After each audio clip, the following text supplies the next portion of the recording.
In rural Mississippi, inside Coldwater Correctional Facility, rookie guard Brad Cutler was about to prove himself in the Segregation Housing Unit.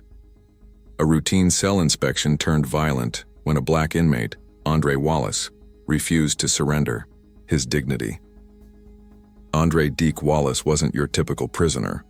Once a civil rights professor and organizer, he'd spent decades exposing corruption, this time from the inside. When Cutler raised his taser, he had no idea he was triggering. The first move in a resistance years in the making. Wallace went down, but the system he'd baited was about to unravel. What began as a show of force would spark a movement.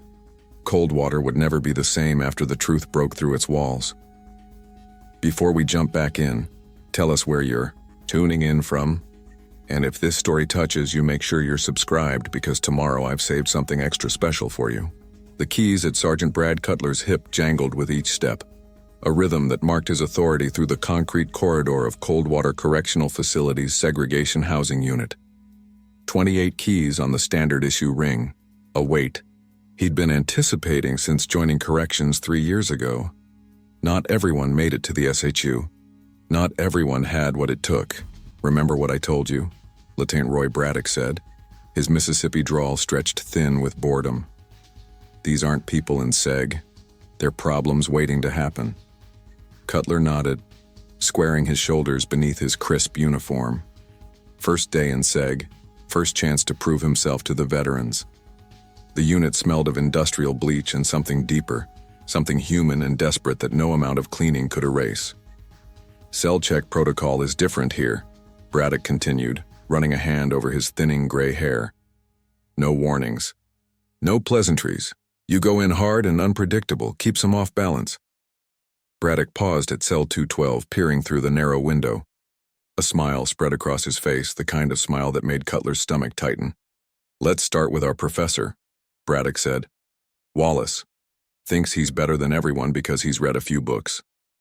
Deek Wallace, 25 to life for manslaughter. Cutler had memorized the file that morning. Former civil rights organizer. Former professor. Current problem, according to the briefing. I'll take lead, Cutler said, surprising himself with his eagerness. Braddock raised an eyebrow, then stepped back with a theatrical bow. All yours, Sergeant.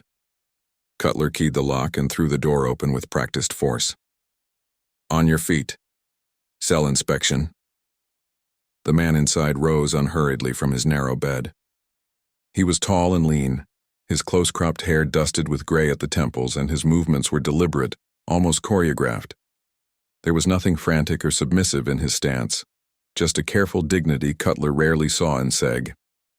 Good morning, officers, Wallace said, his voice low and measured. Shut it, Cutler snapped. Face the wall, hands where I can see them. Wallace complied, but there was something in his posture, a stillness, an awareness, that made Cutler feel as though he was the one being observed. He pushed the thought aside and began the inspection, tossing books from the small shelf, upending the thin mattress, checking for contraband with mechanical precision. Strip search, Cutler announced when the cell inspection yielded nothing. Standard procedure for Seg, especially for high-profile inmates. Everything off. Wallace turned slowly, his dark eyes meeting Cutler's. Is there a particular reason for this, Sergeant? I've already been searched twice this week. Cutler felt the weight of Braddock watching from the doorway. That wasn't a request. I understand procedure, sir. Wallace's tone remained level, respectful on the surface. I'm simply asking for the cause. Something flared in Cutler's chest, a familiar heat that reminded him of schoolyard confrontations. Of being the smallest kid always having to prove himself the toughest, of failing the police academy physical and the snickers that followed. The cause is I said so, Cutler replied, his hand dropping to his taser. Now strip. Wallace's eyes flickered to the weapon, then back to Cutler's face. For a fraction of a second, something like satisfaction passed across his features. I'll comply, Wallace said, unbuttoning his shirt with deliberate slowness. But I would like my dignity noted. Dignity? Braddock snorted from the doorway. Save that college. Talk. You lost your dignity when you put a man in the ground. Wallace didn't look at Braddock. His eyes remained fixed on Cutler, unwavering as if they were the only two people in the room. We all have dignity, Sergeant, he said quietly. The question is who recognizes it. Cutler felt his cheeks flush. The heat spread down his neck, pooling in his chest. He was acutely aware of the eyes watching, Braddock's from the door, Wallace's from mere feet away, and somehow, inexplicably, a sense of other unseen observers. The neighboring cells had gone silent. Even the usual background noise of the block, coughing, muttering, the squeak of bunks had stilled. Hurry it up, Cutler ordered, his voice sharper than he intended. Wallace removed his shirt, folding it with unnecessary precision. His movements were unhurried, almost ritualistic. When he reached for his waistband, he paused. I said hurry, Cutler repeated, drawing the taser from its holster. I'm complying, Sergeant. Wallace's tone remained unchanged. But I'll ask again that my dignity be respected. Cutler didn't remember deciding to raise the taser. He wasn't even sure afterward if Wallace had made any actual threatening movement. But suddenly the weapon was up and the air crackled with electricity, and Wallace was on the ground, body rigid with the shock. The silence in the block broke. Someone began to pound on a cell door. A voice called out, "They're shocking Deek." Cutler looked down at Wallace, whose body had gone slack, eyes closed. For a terrible moment he thought he'd killed the man. Then Wallace's eyes opened, and there was something in them Cutler couldn't name. Not fear, not anger, but a kind of patient recognition. That's how it's done, Braddock said, clapping Cutler on the shoulder as he stepped past to look down at Wallace. No second chances in Seg. Cutler holstered the taser, his hand surprisingly steady despite the adrenaline coursing through him. He'd used force before, but never quite like this. Never with so little provocation. Protocol said tasers were for imminent threats, for preventing violence. Wallace had been, at worst, slow to comply. But the weight of Braddock's approval was intoxicating.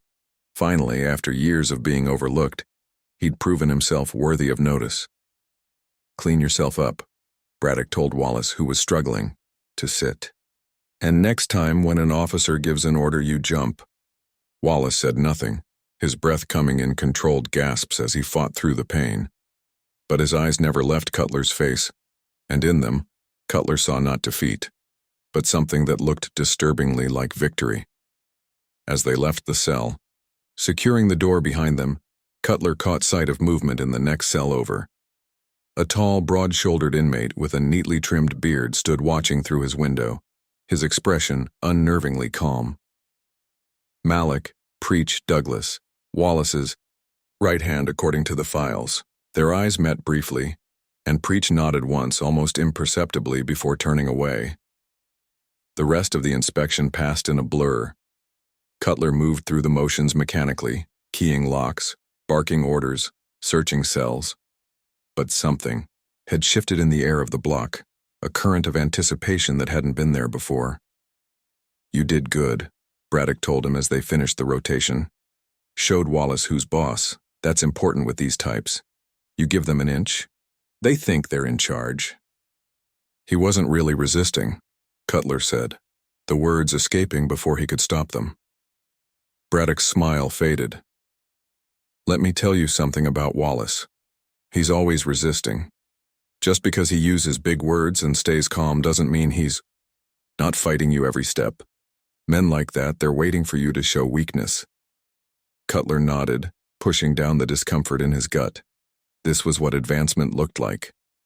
This was how you survived in a place like Coldwater. At the end of their shift, as they passed through the security checkpoint, Cutler noticed an elderly inmate mopping the hallway outside the staff exit. Reggie Pops Tyson, the file had said. Lifer, in since the 70s, non-violent, kept to himself, worked as a janitor. Pops kept his eyes on his work as they approached, but as Braddock passed, Cutler caught a whispered exchange between the old man and another inmate who was changing a light fixture. He finally pulled the trigger, Pops murmured. The other inmate, young with quick hands and watchful eyes, made a small sound of acknowledgement, just like Deek said he would. Cutler slowed, uncertain if he'd heard correctly. But Braddock was already at the door, holding it open with impatience, and the moment passed. Outside in the harsh Mississippi sun, Cutler blinked against the sudden brightness. The weight of the keys at his hip felt different now, heavier somehow, though he'd carried them all day. He'd proven himself. He'd established control. He'd earned his place. So why did he feel like he'd just lost something he couldn't name? In the staff parking lot, Cutler passed a female officer heading in for the evening shift. Jenna Bryce still knew enough that her uniform creased in all the right places. Their eyes met briefly, and she gave him a hesitant smile. "How's Seg treating you?" she asked. "Good," he replied automatically. "It's good." She studied his face a moment too long. "Well, be careful in there. I hear things aren't always what they seem." Before he could ask what she meant, she was gone, badge flashing in the sunlight as she headed toward the entrance. Cutler drove home with the windows down, trying to clear his head. The day replayed in his mind, the weight of the taser in his hand, the look in Wallace's eyes, the whisper he wasn't meant to hear. He finally pulled the trigger. Just like Deek said he would. In the rearview mirror, Coldwater Correctional's razor wire gleamed in the setting sun. Cutler had the unsettling feeling that he'd just set something in motion, something larger and more dangerous than he could possibly understand. Inside the prison, in a bathroom stall where the cameras didn't reach, Preach Douglas carefully extracted a tiny phone from the spine of a hollowed-out Bible. 3 taps and the video began to upload. Sergeant Brad Cutler, taser drawn, firing on an unarmed man who was offering no resistance. The first move in a game years in the making. The tiny screen illuminated Malik Preach Douglas's face in the darkness of his cell. 3 inmates had passed the contraband phone to him since yesterday's incident, each viewing strengthening their resolve. The footage was crude but damning. Sergeant Cutler, taser raised, firing on Deek, who had shown no aggression, merely deliberate slowness. "It's perfect," whispered the inmate in the adjacent cell, his voice carrying through the vent they'd carefully widened over months. "Clearer than the last 3 we tried to get out." Preach said nothing, focused on trimming the video down to its essential 30 seconds. His large hands, once used to trace biblical passages for theology students, now worked with practiced precision on the miniature device. There was a time when he would have prayed for guidance in such moments. Now he simply worked, letting faith manifest through action rather than words. "Visitations in 2 hours, he finally responded. "Amara's coming for Sister Hayes in B block. The sim goes out with her." The neighboring inmate, a former IT specialist serving 10 years for fraud, made a sound of acknowledgement. Deek planned this for months, just had to wait for the right guard to take the bait. Preach's lips tightened. Brother Wallace didn't plan on getting tased. He created an opportunity and waited for the system to show its true face. He finished the file transfer and shut down the phone, sliding it back into its hiding place in his mattress. Outside, the first light of dawn was breaking over the Mississippi pines that surrounded Coldwater Correctional. Another day in a place designed to make men disappear. In the administrative wing, Warden Helena Greaves massaged her temples, the beginnings of a migraine pulsing behind her eyes. The report on her desk was sparse but concerning. Chatter about a recorded incident in the SHU, increased communication between cell blocks, unusual activity during yesterday's visitation hours. "How reliable is this information?" she asked the security chief seated across from her. Frank Mercer, ex-military with a perpetual scowl, shrugged. "Reliable enough. 3 separate COs reported hearing mentions of video footage. One of the trustees in the laundry overheard something about evidence getting out." Greaves leaned back in her chair, studying the ceiling tiles. Coldwater had been her stepping stone, the first female warden in the region, turning around a troubled facility, making it profitable for its private owners. Next stop, regional director. But not if there was a scandal on her watch. "What exactly happened in the SHU yesterday?" she asked. "Standard compliance issue. Inmate Wallace was slow to follow orders during a strip search. Sergeant Cutler deployed his taser to ensure compliance." Was it justified? Mercer's face remained impassive. According to Lieutenant Braddock's report, yes. Wallace was verbally resistant and showing pre-aggressive indicators. Greaves had read enough of Braddock's reports over the years to recognize the coded language. Pre-aggressive indicators could mean anything from a clenched fist to a raised eyebrow. I want all security footage from that cell block pulled and reviewed, she said, and I want IT to sweep for unauthorized transmissions. If anyone smuggled video out of my prison, I want to know. Yes, ma'am. Mercer stood to leave, but paused at the door. There's something else. The maintenance staff found some kind of marking in C block this morning. A circle with a line through it. The same symbol was found in the yard near the basketball courts. Greaves felt the migraine intensify. Gang activity? Don't think so. Doesn't match any known symbols. And it's appeared in areas controlled by different racial groups. Have it removed, she ordered, and increase visibility in the common areas. I want COs walking through constantly. No gathering, no whispering. If the inmates are organizing something, I want it shut down now. As Mercer left, Greaves pulled up her calendar. Budget review with corporate next week. Facility inspection the week after. Everything needed to be perfect. Everything needed to be under control.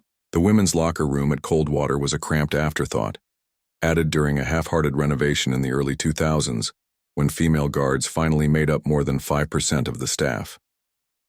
Jenna Bryce changed quickly, aware of the minutes, ticking down before roll call. Heard your boy Cutler made quite an impression in the SU, said Monica Reeves, a veteran CO with 18 years at Coldwater. He's not my boy, Bryce replied, pulling her hair back into a regulation bun. We were in the same training group, that's all. Well, he's Braddock's golden child now. Nothing gets you promoted faster around here than showing the inmates who's boss. Bryce thought of Cutler's face when she'd passed him in the parking lot yesterday. Something haunted in his eyes that didn't match Reeves's description of a rising star. She closed her locker and turned to leave, then froze. Someone had written, on the mirror in what looked like soap, "He thinks he's in charge." What the hell is that supposed to mean? Reeves asked, coming up behind her. Bryce touched the words, feeling a chill despite the locker room's perpetual dampness. No idea. Probably just inmate maintenance crew being stupid. I'll report it, Reeves said, already reaching for her radio. Don't, Bryce said quickly, then caught herself. I mean, it's just soap. I'll clean it off. Reeves gave her a long look. You sure? Because this feels like the start of something. First the symbols in C block, now this. What symbols? But Reeves was already heading out the door. Just keep your head down, rookie. Things get weird around here sometimes. Alone, Bryce stared at the words. He thinks he's in charge. She had taken this job for the benefits, for the steady paycheck that would help her mother with medical bills. 3 months in, and she was already fighting the feeling that she'd made a terrible mistake. With quick, efficient movements, she wiped away the message. But as she left for roll call, she couldn't shake the certainty that something was brewing. In the air of Coldwater, something that had nothing to do with the approaching summer heat. The visitation room hummed with muted conversations, the clack of plastic checkers, the occasional child's laugh. Reggie Pops Tyson sat across from his daughter, his weathered hands folded on the table between them. You look tired, Daddy, Amara said, reaching out to touch his wrist, the only contact allowed. Just the usual, he replied, his voice rasping with age. At 74, he was Coldwater's oldest inmate, a living archive of the prison's history. How's little Marcus doing in school? They talked about Pops's grandson, about Amara's job at the hospital, about the community garden she'd started, in her neighborhood. Normal family conversation, the kind that happened in visitation rooms across the country every day. But beneath the table, Pops's foot nudged the small bag Amara had placed on the floor. Her purse, with its side pocket, slightly open, and when she leaned forward to tell him about Marcus's science project, Pop slipped something from his sleeve and dropped it into the bag. A tiny SIM card, no bigger than his thumbnail. 3 years of collected evidence, culminating in yesterday's footage. 2 tables over, Malik Preach Douglas sat with his cousin, their conversation equally mundane. But his eyes caught the movement of Pops's hand, the slight nod Amara gave as she felt the weight of the card settle in her bag. Phase 1. Complete. "Tell Sister Hayes we're praying for her recovery," Pop said as the visitation period ended, his voice carrying slightly. Amara nodded, understanding the real message. Sister Hayes, Deek's former colleague from his teaching days, now an activist with a significant online following. The person who would know exactly what to do with the footage. As the visitors filed out, Preach watched Amara leave, the bag clutched close to her side. One way or another, what happened inside Coldwater's walls wouldn't stay hidden anymore. "The talk of the staff room," Braddock said, slapping Cutler on the back as they walked toward the SAU. "Man who put Wallace in his place." Cutler forced a smile, uncomfortable with the attention. He'd spent a restless night replaying the incident, trying to convince himself he'd had no choice. The look in Wallace's eyes kept coming back to him. Not fear, not even anger, but a kind of patient expectation. "Just doing my job," he said, "and doing it well. That's what separates the men from the boys in this place. Willingness to do what needs doing." Braddock keyed them through a security door. "You know, I had my doubts when you transferred to Segi. Thought maybe you were too soft, but you proved me wrong yesterday." "Thanks," Cutler said, the word tasting hollow in his mouth. They rounded a corner and found 2 inmates on cleaning duty, one mopping while the other changed light bulbs. Both went still at the officer's approach. Cutler recognized one as Pops Tyson, the same old-timer he'd noticed yesterday. "Working hard or hardly working?" Braddock called out, his tone mocking. Neither inmate responded, their eyes downcast, bodies held carefully neutral. But as Cutler passed, he noticed something drawn on the wet floor in the corner, a small circle, with a line through it like the one Bryce had mentioned. He paused, looking back at the inmates, but their faces revealed nothing. "Something wrong?" Braddock asked. "No," Cutler said quickly. "Nothing." The SHU was quieter than usual, the usual cacophony of voices and movements subdued to a tense hush. As they walked the hall, Cutler noticed inmates watching through their door slots, only to step back when his gaze met theirs. In one cell, an inmate had scratched something into the paint beside his bunk, the same circle and line symbol. "What's with the graffiti?" Cutler asked, nodding toward it. Braddock barely glanced at it. "Who knows? These animals are always making up signs and shit. Helps them feel like they're part of something." But Cutler couldn't shake the feeling that the symbols hadn't been there yesterday, that something had changed in the air of Coldwater overnight. They reached Wallace's cell, and Braddock gestured for Cutler to look through the window. Inside, Wallace sat cross-legged on his bunk, eyes closed as if in meditation. "Thinks he's some kind of guru," Braddock said with a snort. "Watch this." He rapped sharply on the door. Wallace opened his eyes but didn't move. "Morning inspection?" "Professor?" Braddock called through the slot. "On your feet." Wallace rose with the same deliberate calm he'd shown yesterday. But this time, he looked past Braddock to meet Cutler's gaze directly. "Do you know the story of David and Goliath, officers?" he asked, his voice carrying clearly through the door. "I said on your feet, not start preaching," Braddock snapped. Wallace complied, but continued speaking as if Braddock hadn't interrupted. "Everyone remembers the sling and the stone, but few recall that before David faced Goliath, he refused the armor offered to him. He knew that sometimes the absence of protection is its own kind of strength." Cutler felt a chill run down his spine. Was Wallace referring to himself? To the tasing? Or was it some kind of coded message? "You can cut the Sunday school lesson," Braddock said, unlocking the door. "Hands against the wall." As they conducted the search, Cutler noticed Wallace watching, him in the small mirror mounted on the wall. Their eyes met in the reflection, and Wallace's lips curved in the faintest of smiles. "You can search all day," Wallace said quietly. "But what you're looking for isn't here." "And what's that?" Cutler asked, before he could stop himself. "Certainty," Wallace replied. The assurance that your actions yesterday were justified. That you're one of the good guys. Braddock stepped between them. That's enough out of you. One more word and Sergeant Cutler here will have to remind you of yesterday's lesson. Something in Wallace's expression shifted, a flicker of satisfaction, quickly masked. No need, Lieutenant. I carry yesterday's lesson with me always. Later, as they finished their rounds, Braddock pulled Cutler aside near the staff exit. You did good in there, he said, but I noticed you hesitating with Wallace. Don't let him get in your head. I'm not, Cutler lied. Good. Because things are going to get more intense before they get better. I can feel it. Braddock's gaze was searching, evaluative. When that happens, I need to know where you stand. With your brothers, in uniform, or with the inmates. With my fellow officers, Cutler said automatically. Of course. Don't flinch now, Braddock said, clapping him on the shoulder. We've got something good going here. Don't mess it up by overthinking. As Braddock walked away, Cutler leaned against the wall, suddenly exhausted. The symbols on the walls, the silence of the inmates, Wallace's cryptic words, Braddock's warning, all of it swirled in his mind, pieces of a puzzle he couldn't quite assemble.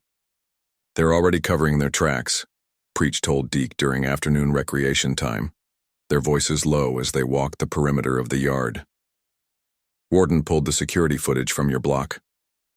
Deek nodded, unsurprised. They always do. That's why we need our own record. Pops gave Amara the SIM. It's out.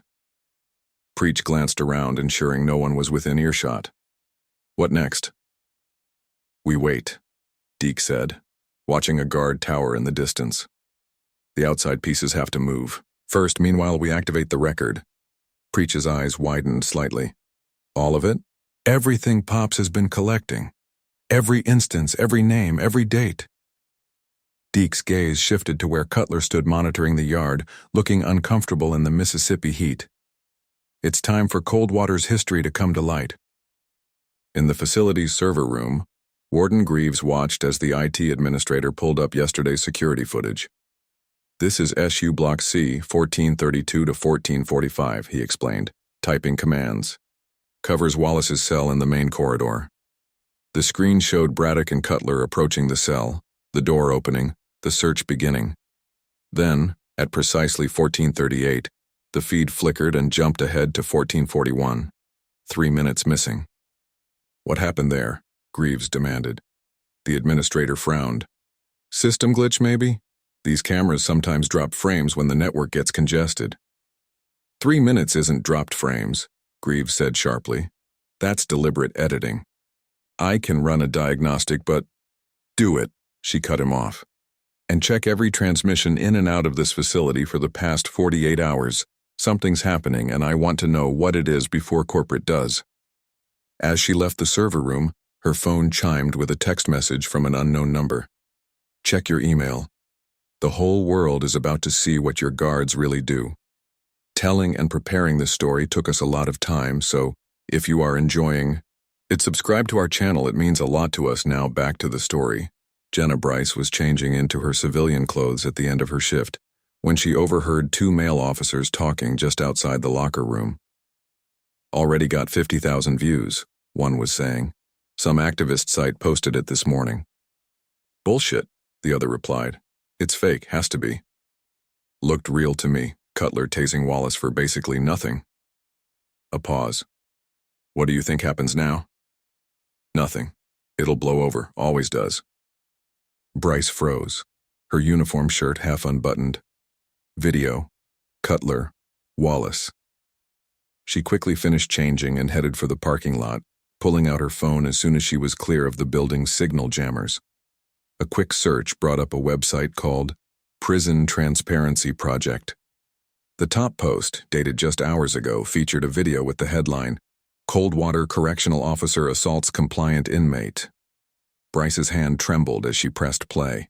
The footage was grainy but clear enough. Cutler raising his taser, Wallace offering no threat, the electric barb striking him in the chest. No sound, but she could see Wallace's body convulse, then go still. Beneath the video was a caption, Andre Wallace, former professor and community organizer, brutalized for asking for basic dignity during a search. This is just one instance in a pattern of abuse at Coldwater Correctional. More evidence to come. More evidence to come. The words echoed in Bryce's mind as she walked to her car. The message on the mirror, the strange symbols, the silence in the blocks. Something was happening at Coldwater, something bigger than a single incident. And somehow, she'd become a witness to it all. As night fell over the prison, Pops Tyson sat in his cell, a small notebook hidden in his hand. For decades, he'd documented every abuse, every unexplained death, every instance of cruelty within Coldwater's walls. Names, dates, witnesses, record no one could erase. His arthritis-gnarled fingers traced over the most recent entry, July 7, 2011. Sergeant Cutler tases Wallace during routine search. No provocation. Lieutenant Braddock present. Encouraging. Further down the page, he'd written, Phase 1 complete. The outside now sees. Phase 2 begins tomorrow.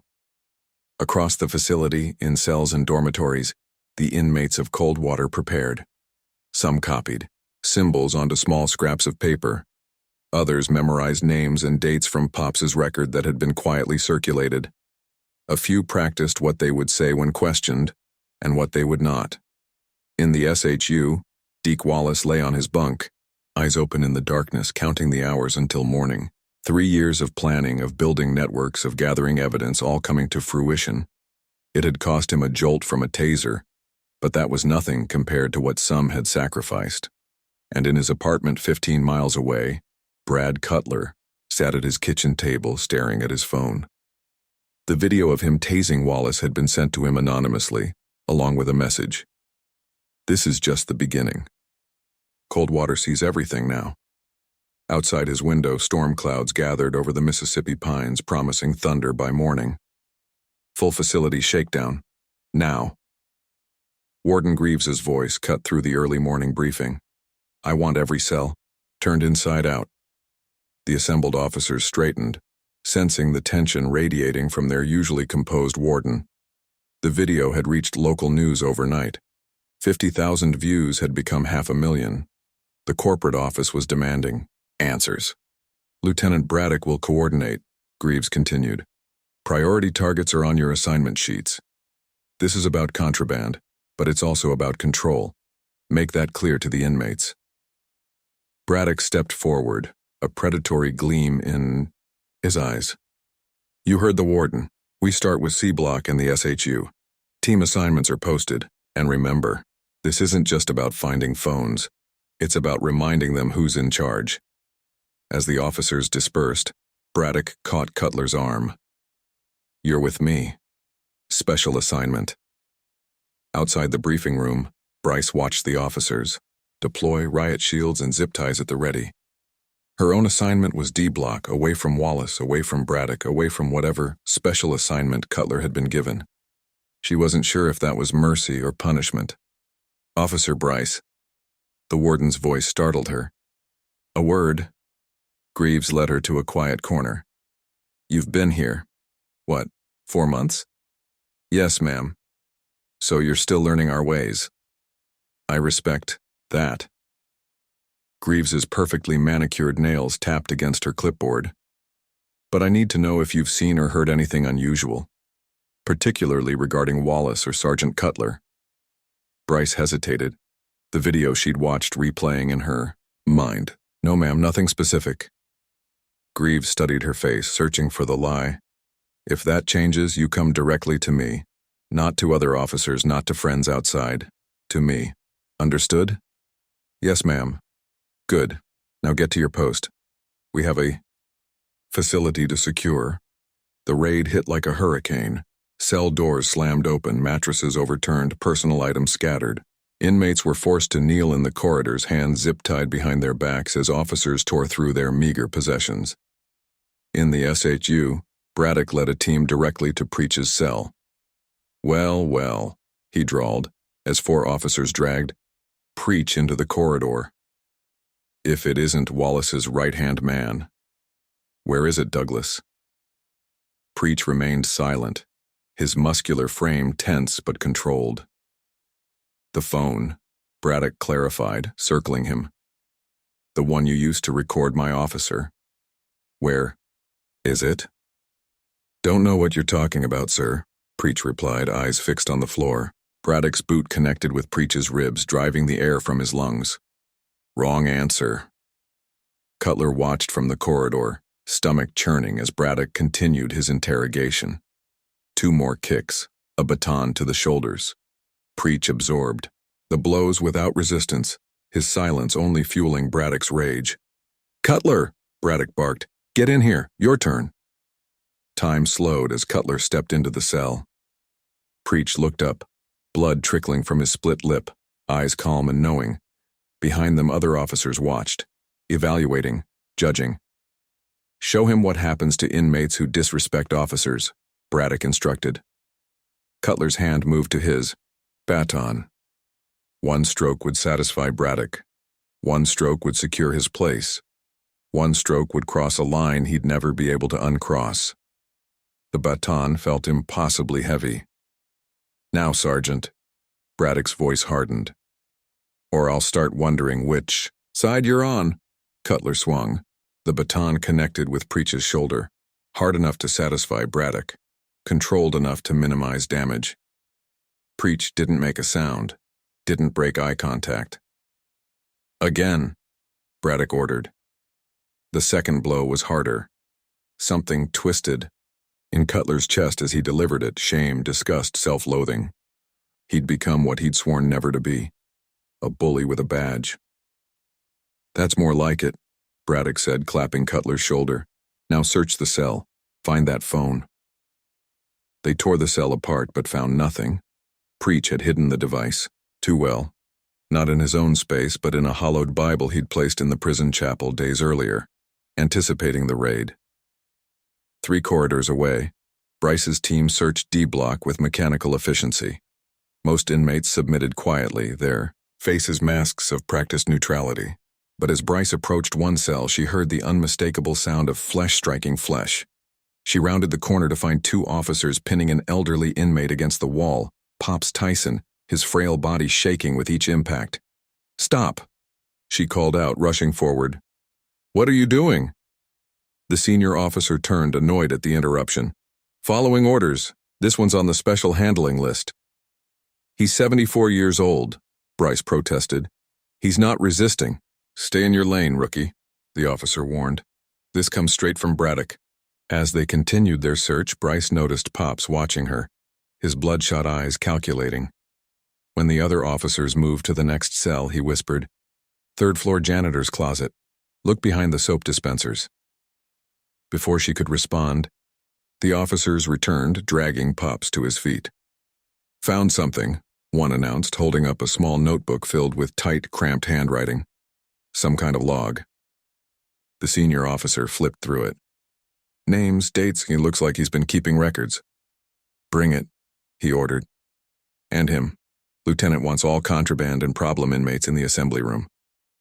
As they marched Pops away, Bryce lingered, in his ransacked cell. Something glinted beneath the overturned mattress, a thin metal key, unremarkable except for the small cross etched into its handle. Without thinking, she slipped it into her pocket. By noon, the gymnasium had been converted into a processing center. Tables lined the walls where officers cataloged contraband, cell phones, improvised weapons, drugs, and forbidden correspondence. At the center, inmates identified as security risks knelt in rows, hands bound, guarded by officers with batons and pepper spray. Braddock paced between them, stopping occasionally to examine an item or question an inmate. Cutler stood nearby, his face a careful mask hiding the turmoil beneath. "Look what we have here," Braddock announced, holding up Pops's notebook. "Old man's been keeping records. Let's see what stories he's been writing." He read aloud. March 15, 2009, inmate Rodriguez beaten unconscious in shower. Guards present, Matthews, Braddock, Reynolds. He chuckled. Fiction. Pure fiction. Flipping forward. November set 2010. Inmate Taylor denied medical care for 3 days after complaint. Dies of sepsis from untreated wound. Guards involved. Braddock Stevens. Braddock's smile thinned. Quite the imagination. He continued reading, each entry detailing abuses spanning decades, beatings, medical neglect, sexual assault, all with names, dates, and witnesses. The room had gone silent, officers and inmates alike watching as Braddock's face darkened with each page. "You think anyone will believe this garbage?" he finally snarled, towering over Pops. "You think anyone cares what happens to people like you?" Pops looked up, his aged face serene despite the bruises forming. "Not everyone, just enough." Across the gym, the door opened. Deek Wallace entered, flanked by 2 officers, his hands cuffed before him. Despite his restraints, he moved with dignity, eyes scanning the room until they found Cutler's. "Sergeant," Wallace greeted him, as if they were colleagues passing in a hallway. "I see the retaliation protocol is in full effect." Braddock stepped between them. "You don't talk unless I tell you to." Wallace's gaze never left Cutler. They always follow the same pattern. First denial, then violent suppression. But the record remains. "The record?" Braddock sneered, holding up Pops's notebook. "This toilet paper? It'll burn just fine." "That's one copy," Wallace replied. "How many do you think exist? How many have already left these walls?" Braddock's baton connected with Wallace's midsection, driving him to his knees. "I said shut up." Wallace absorbed the blow without sound, his composure infuriating Braddock further. As he raised his baton again, Cutler stepped forward. "Lieutenant," he said quietly. "The warden wanted everything documented properly." Braddock hesitated, rage battling caution in his eyes.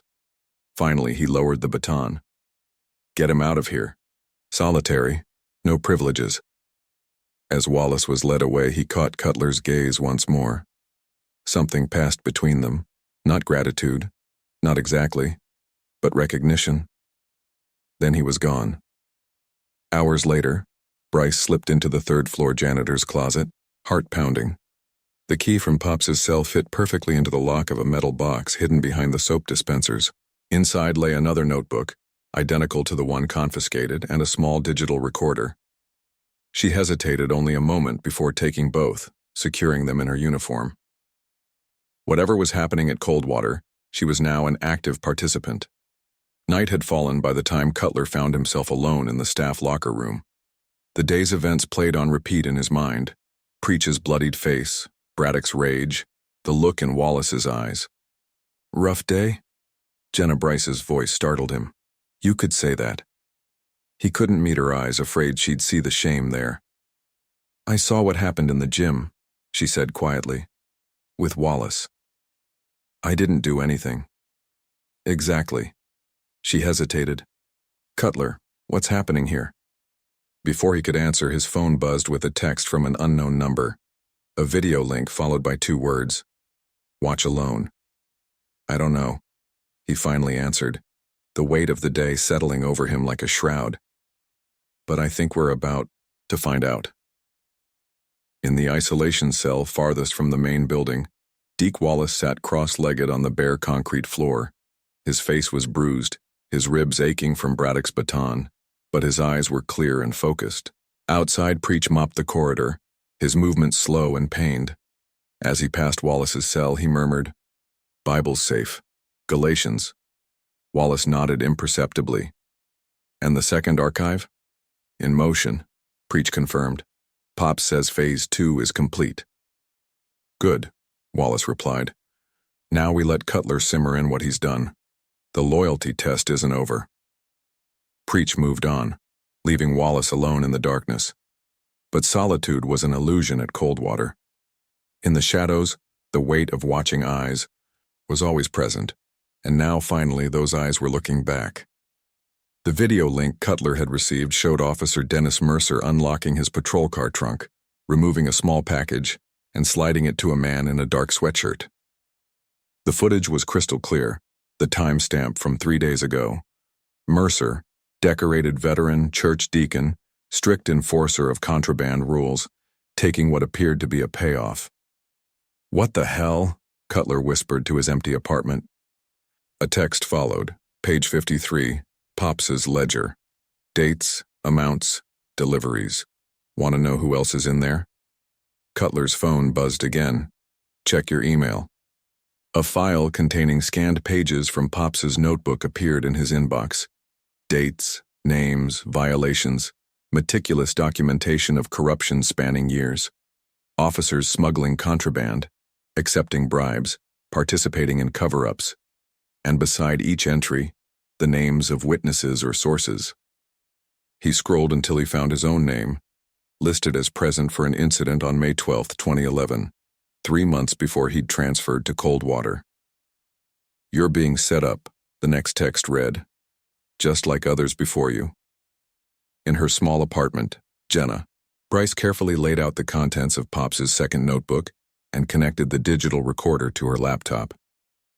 The notebook contained similar entries to what she'd seen in the gymnasium, but with additional details: inmate statements, locations of hidden evidence, and most importantly, a list titled Trusted Outside Contacts. One name stood out: Lisa Hargrove, journalist. A note beside it read, "Covered Wallace trial, knows truth, seeks it." A quick search revealed Hargrove had written extensively about Wallace's case, questioning the evidence and highlighting racial disparities in sentencing. Her most recent piece examined the privatization of Mississippi prisons, including Coldwater. With shaking hands, Bryce composed an email. "I have information about Coldwater Correctional you might find interesting. If you're still looking into Andre Wallace's case, there's more to the story." She attached a single photo, a page from Pops's notebook documenting Wallace's arrival at Coldwater, the special handling instructions that followed him, and Braddock's comment, "Make sure he understands how things work here." Before she could reconsider, she hit send. 4 officers have received personal information packages, Warden Greaves informed the emergency leadership meeting. Their cars, homes, families, surveillance footage, photographs. Each package connects to incidents detailed in Tyson's notebook. Braddock paced the conference room. "Blackmail, pure and simple." "Call it what you want," Greaves replied.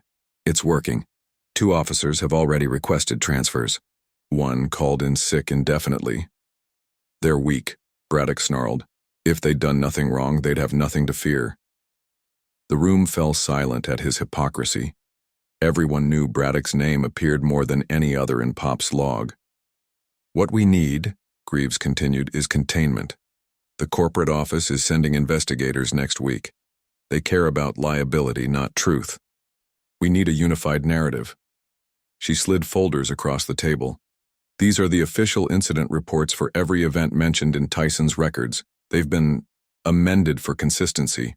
I expect everyone to familiarize themselves with them." Cutler opened his folder. The May 12th incident, where he'd supposedly been present, now included a detailed statement from him describing inmate aggression and necessary force. His signature, nearly perfect but not quite his, appeared at the bottom. "Questions?" Greaves asked, her tone making clear there should be none. Cutler raised his hand anyway. "What about incidents where evidence exists? Video footage? Audio recordings?" "Sergeant," Greaves smiled thinly, "this facility's security archive is unfortunately experiencing technical issues. Most recordings from the past 3 years have been corrupted." "Convenient," someone muttered. "Necessary," Greaves corrected. "We're a family here, and families protect each other." In the prison chapel, Preach knelt before the altar, Bible open to Galatians. Between its pages lay 3 tiny data cards containing footage that would never appear in Coldwater's official records. "Brother Douglas," called the prison chaplain. "Someone to see you." Bryce appeared in the doorway, eyes wary but determined. "I need a moment." When they were alone, she whispered, "I found Pops's second notebook, and I've made contact with Lisa Hargrove." Preach's expression remained neutral. "I don't know what you're talking about, officer." "Yes, you do." She pulled. the small, cross-etched key from her pocket. Pops gave me a clue. I found the box. And now? Now I need to understand what I'm involved in. Preach studied her, weighing risks against necessity. Finally, he nodded toward the Bible. Galatians speaks of freedom, Officer Bryce, of bearing one another's burdens, of not growing weary in doing good. His fingers traced the pages until they reached a small slit in the binding where the data cards were hidden. The harvest will come at the proper time. The SHU had been quiet for days following the raid, until the audio began playing through the intercoms, a technical malfunction that maintenance couldn't explain or stop. Please, I need my medication. A desperate voice tinny through the aging speakers, laughter. What you need is to learn respect. Braddock's voice, unmistakable. Sounds of impact, pleading, more laughter. If he dies, remember, he was combative. Got it? Miller, Franks, you two were never here. Braddock again, a gasping sound, a final whimper. Silence. The recording played for 7 minutes before technicians could shut it down. By then, every inmate and officer in the SHU had heard Braddock orchestrate the death of Marcus Taylor in 2004, exactly as documented in Pops's ledger. Within an hour, Cutler was summoned to Braddock's office. We have a problem. Braddock's face was flushed with fury. The security footage from Wallace's tasing. It's gone from the evidence locker. I never had access to. Don't play dumb. Braddock cut him off. You were the last one logged in before it disappeared. Your badge accessed the room at 2217, last night. Cutler felt cold realization wash over him. That's not possible, I was home. Tell that to the log. Tell that to the investigators. Braddock leaned forward. This is your career, Cutler. Your freedom. Tampering with evidence is a felony. I'm being set up, Cutler said, echoing the anonymous text. Maybe. Or maybe you're having second thoughts about being a team player. Braddock's eyes narrowed. Either way, your future depends on what happens next. The incidents in those reports, you back them up, every word, or you go down alone. In the prison library, Deek Wallace shelved books, a privilege restored after a week in isolation. His movements were deliberate, unhurried, as he slipped small notes between specific pages, messages that would circulate among inmates who knew where to look. Nearby, Pops Tyson dusted shelves, his bruises faded to sickly yellow. They worked in silence, communicating through practiced signals and careful positioning. When a new inmate approached, young, nervous, recently arrived, Pops directed him to a particular shelf. History section, start with the local chronicles. The young man found the book indicated and a small note inside. Join the resistance. Learn the record. Prepare your testimony. Across the room, Deek sensed more than saw Cutler enter the library. The sergeant looked haggard. The confidence of his first day in the SHU long vanished. May I help you find something, Sergeant? Deek asked, shelving another book. Cutler glanced around, ensuring they weren't overheard. What do you want? Justice, Deek replied simply. Truth. The same things I've wanted since I was brought here under manufactured charges. The recording from 2004. One of many, Deek interrupted. Pops is a meticulous historian. He understood that in places like this, memory is power. Cutler stepped closer. I'm being framed for stealing evidence. Yes, Deek agreed. Just as I was framed for a crime I didn't commit. Just as dozens of others have been sacrificed to protect this institution's secrets. Why me? Because you were useful, then expendable, same as all the others. Deek selected another book, placed it deliberately on the cart. The question is, what will you do with that knowledge? Before Cutler could respond, his radio crackled. Code Blue and C Block. All available officers respond. Jenna Bryce was at her computer when Lisa Hargrove called. Your information checks out, the journalist said. I've been tracking Coldwater for years but never had inside confirmation. What do you know about Wallace's case? Bryce asked. I know it was paper thin, circumstantial evidence, conflicting witness statements, A judge with connections to the private prison industry. Hargrove paused. What I don't know is why you're contacting me. What's your stake in this? Bryce thought of the notebook hidden in her apartment, of Preach's words in the chapel, of the faces of inmates during the raid, resigned to abuse, accustomed to injustice. I thought I was joining a system that protected people, she said finally. Instead, I'm part of something that destroys them. I need to fix that. It's bigger than Wallace, Hargrove warned. The whole Mississippi correction system is rotten. I know. That's what Pops's ledger shows. Decades of abuse, cover-ups, deaths, all documented. I need that ledger, Hargrove said, and anything else you can get. Audio, video reports, especially about the 2004 Taylor death. Why that specifically? Because Warden Greaves was deputy warden then. Because 3 witnesses to that death disappeared from the system, transferred, released, or died under natural causes. And because Judge Harmon, who sentenced Wallace, was on Coldwater's board at the time. The connections crystallized in Bryce's mind. It's all connected. Always has been, Hargrove confirmed. The question is whether you're willing to help break it open. The code blue that summoned Cutler turned out to be another staged incident. An inmate found with a weapon, conveniently, allowing for a lockdown of C Block, home to many of Deek's allies.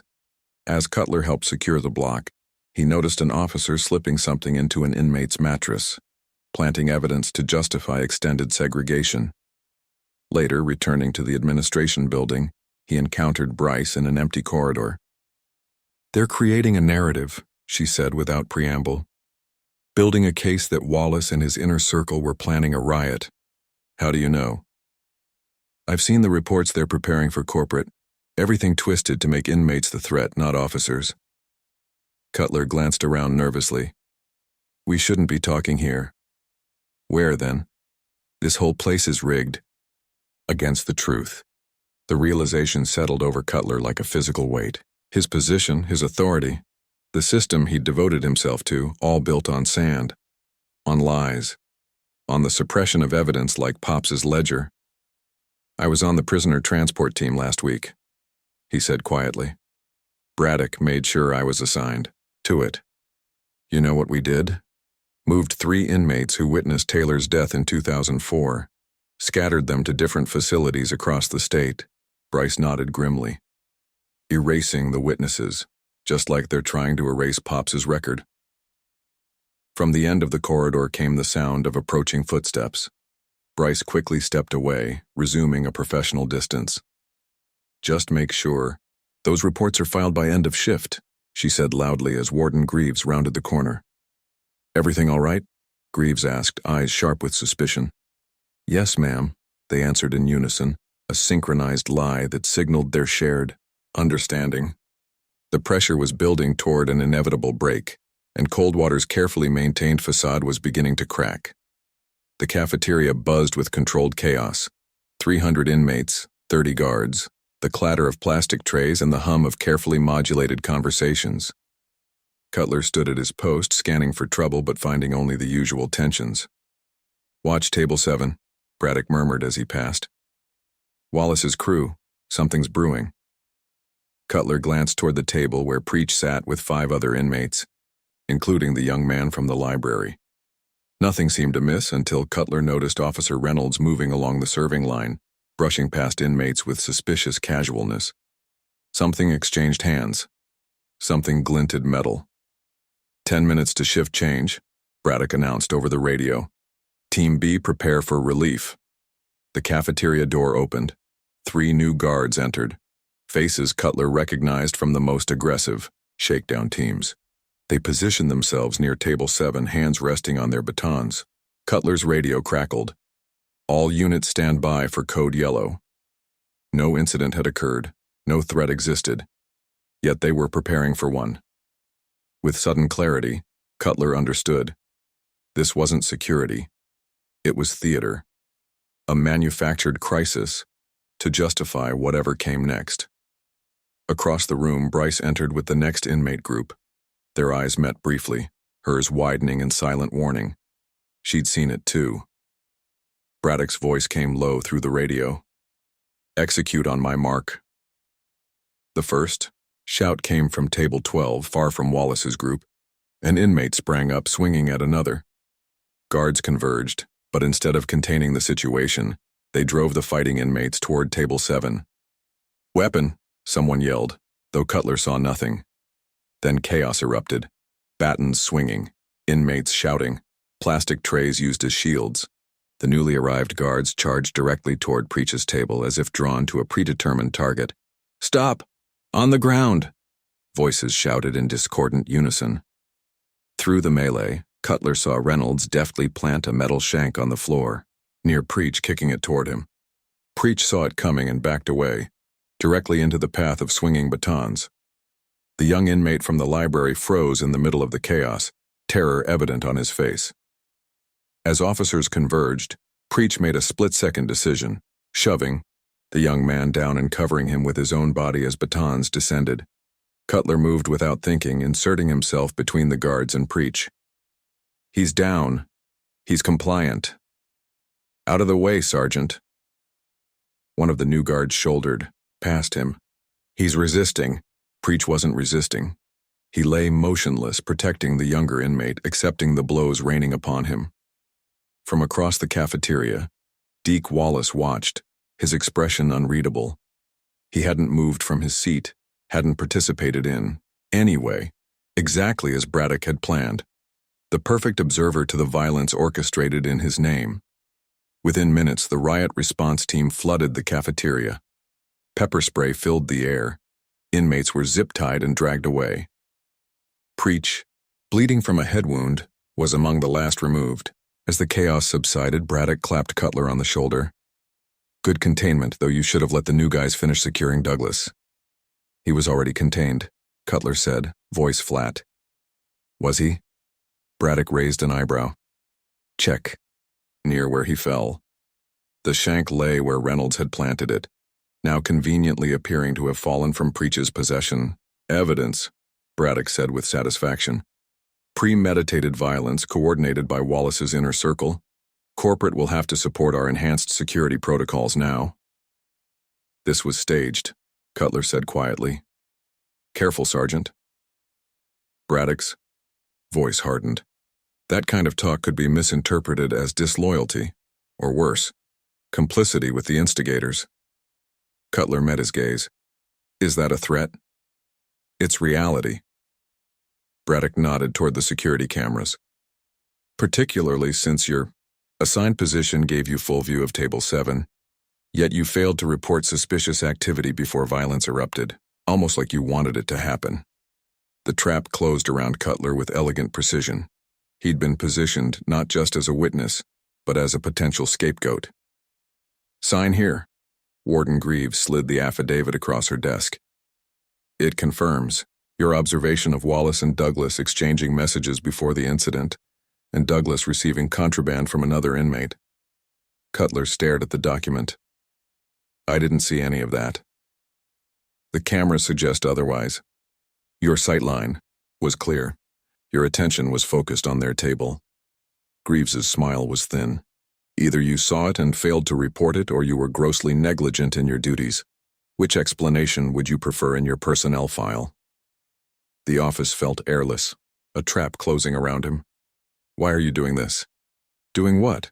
Maintaining order, protecting this facility from inmates who would destroy everything we've built?" She leaned forward. "Or perhaps you mean, why am I protecting you by offering an explanation for your apparent lapse that doesn't involve conspiracy with inmates?" Cutler's hand hovered over the document. To sign meant betraying the truth. To refuse meant ending his career, possibly facing criminal charges. There was no path of integrity left. "I need time to review it," he said finally. "You have until end of shift," Greaves replied. "After that, I'll have to include your refusal to cooperate in my report to corporate." In the medical unit, Jenna Bryce volunteered for post-incident supervision duty. She moved between beds, checking restraints with careful gentleness, her notepad recording far more than official observations. "Water," Preach rasped when she reached him, his face swollen from the beating. As she held the cup to his lips, she whispered, I saw Reynolds plant the shank. I've documented everything. Preach's eyes flickered with acknowledgement. The young one? He's okay. Minor bruises.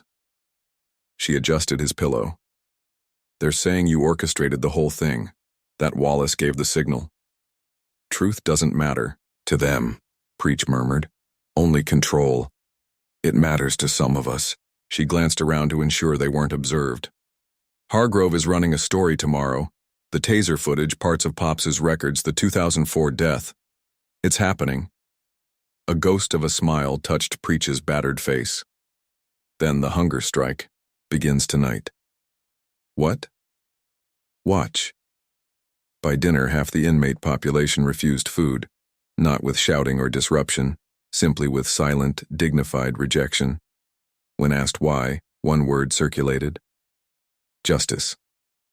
Wallace himself ate normally, maintaining his distance from any appearance of organization.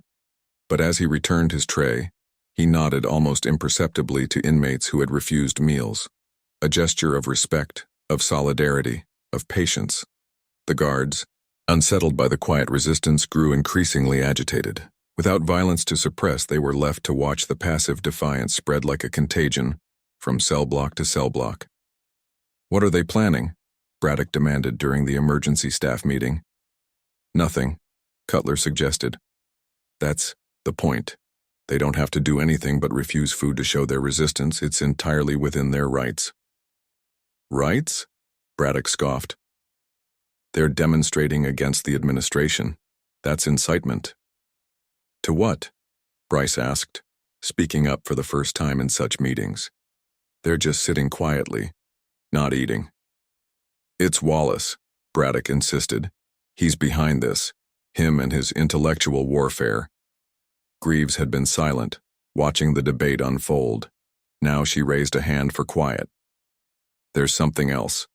Someone from inside Coldwater has been feeding information to a journalist, Lisa Hargrove. The room tensed. Hargrove's reputation was well known. She's publishing a story tomorrow, Greaves continued, apparently with evidence of misconduct and cover-ups dating back years, including footage, audio recordings, and internal documents. Braddock's face darkened. Impossible, we've contained all that. Evidently not, Greaves replied. Corporate is sending a team tomorrow to begin damage control. They want someone to blame. I intend to give them what they want. Her eyes swept the room, lingering briefly on Cutler. Anyone who hasn't fully documented their activities and allegiances by morning should consider themselves vulnerable. That includes signing any outstanding affidavits. The message was clear. Fall in line or be sacrificed.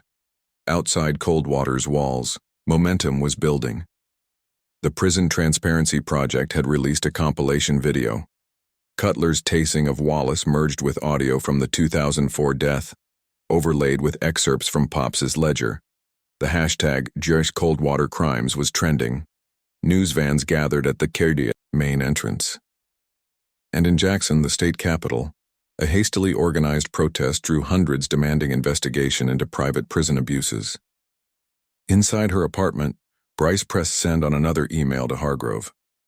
Attached were photos of officer assignments proving Reynolds had been deliberately placed near Table 7, security footage timestamps showing the riot beginning exactly 1 minute after Braddock's radio call, and her own sworn statement about witnessing evidence being planted. Her hands shook as she closed the laptop.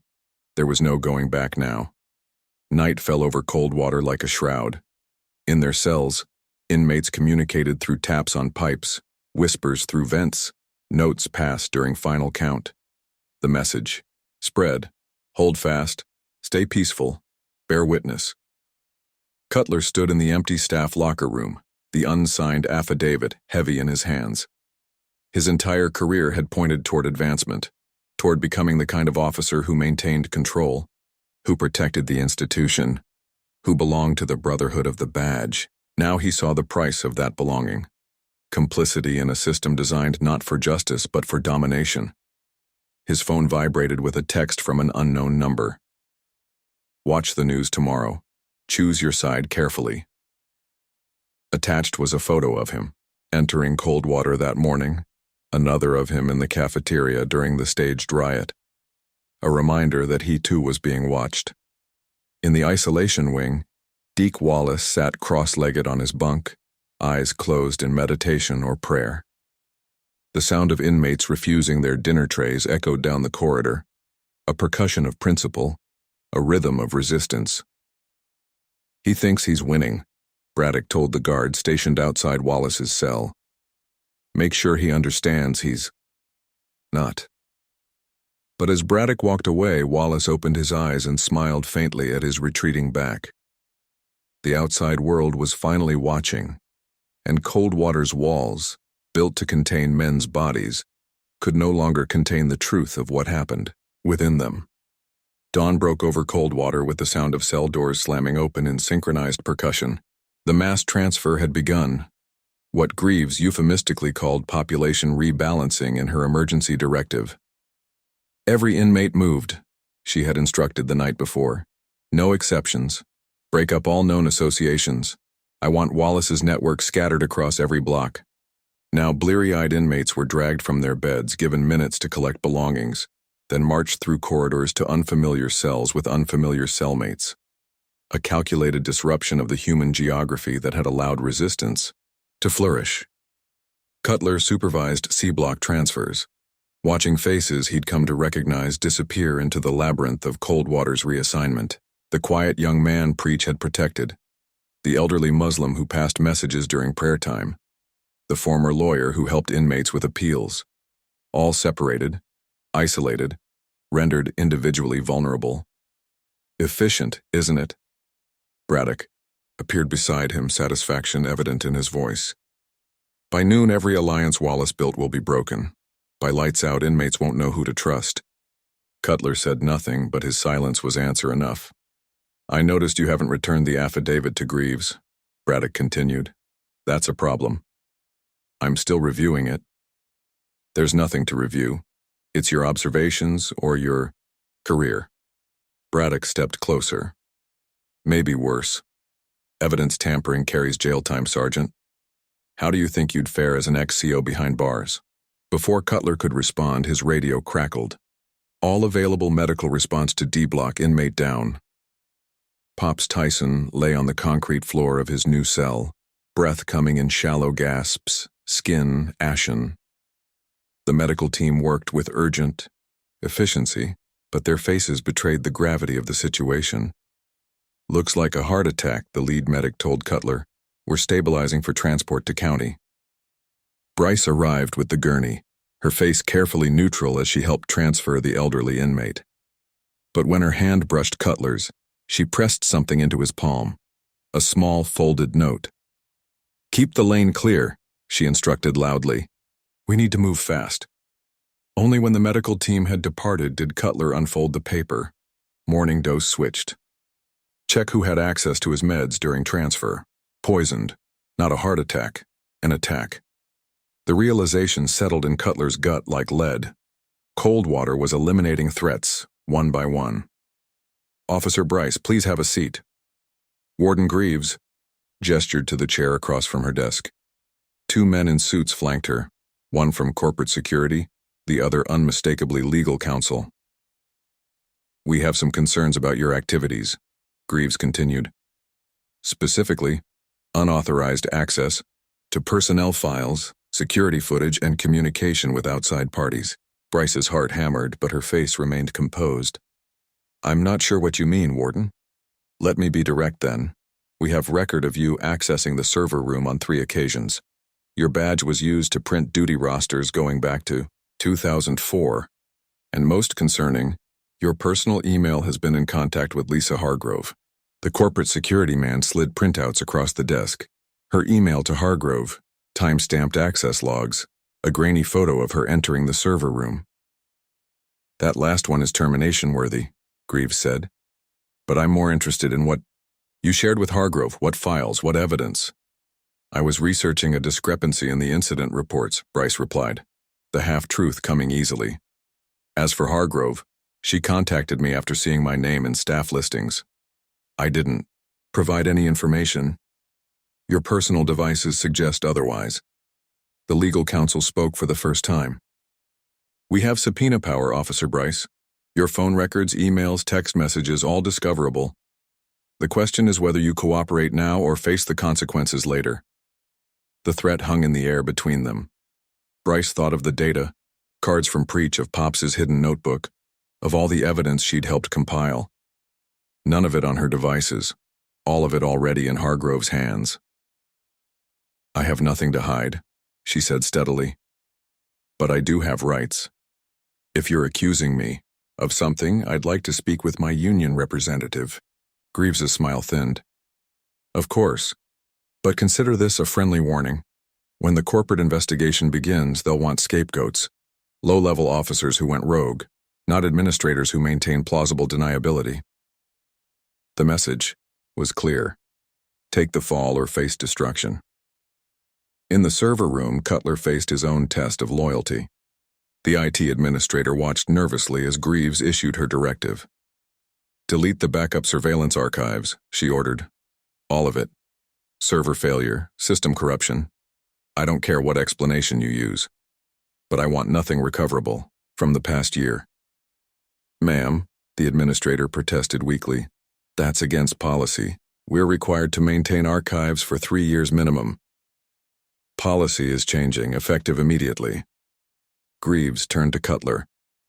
"Sergeant, you'll witness the process and sign verification that it was completed according to emergency protocols. Another document to sign, another lie to endorse, another nail in the coffin of his integrity." "Yes, ma'am," he said, voice carefully neutral. The administrator began the deletion sequence reluctantly, lines of code scrolling across the screen, as years of surveillance footage disappeared into digital oblivion. Cutler watched the process with apparent detachment, but his attention was fixed on the small backup drive humming quietly beside the main server. When Greaves stepped out to take a call, Cutler made his move. A quick switch, the backup drive, unplugged, replaced with an identical empty one from his pocket, the data-filled original concealed beneath his uniform shirt. The IT administrator saw the sleight of hand, but said nothing. His own silent rebellion against the corruption he was enabling. "Process complete," he announced when Greaves returned. "No recoverable footage remains on our servers."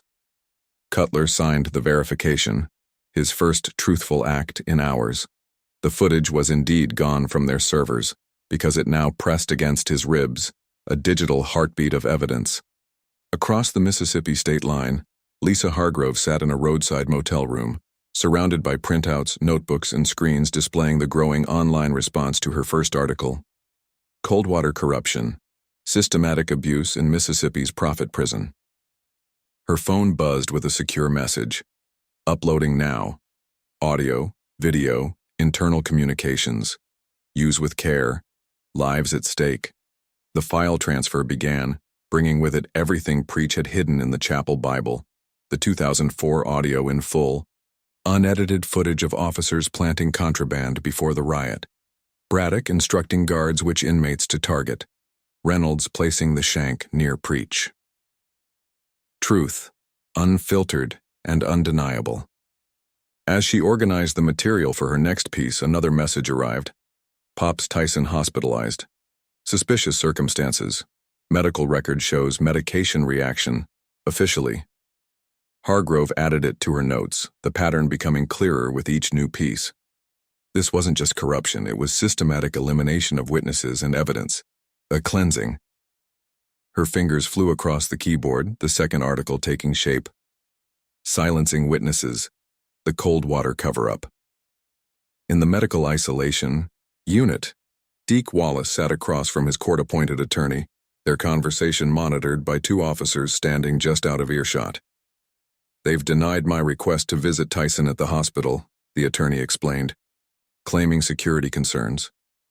"Of course they are," Deek replied calmly. "He knows too much.